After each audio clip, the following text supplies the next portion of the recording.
شباب احنا في جزيرة النباتات دلوقتي. المكان ده انا بحبه جدا، هو جميل. اي نعم النهارده زحمة شويتين، بس على الزحمة بتاعته لسه هادي جميل جدا. وبحب الجزء اليمين من ناحية جزيرة النباتات، من ناحية اليمين كده بتبقى الفيو بتاعها حلو ومش واضح قوي. هظهره لكم دلوقتي. دي تبقى قاعد باصص على الجزء ده، بيبقى جزء لطيف جدا. وبحب انا الرملة الناعمة الناحية التانية دي، تحفة. نتمشى شوية هنا ونقعد في الكافيتيريا نريح، علشان الخطوة اللي جاية متعبة لبعض الناس شوية.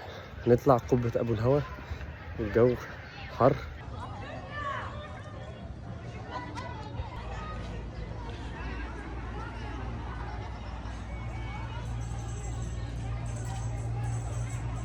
أنا هتلاقوني عيني مكسورة شوية عشان عندي حباية هنا في عيني، فتلاقي عيني مقفولة شوية.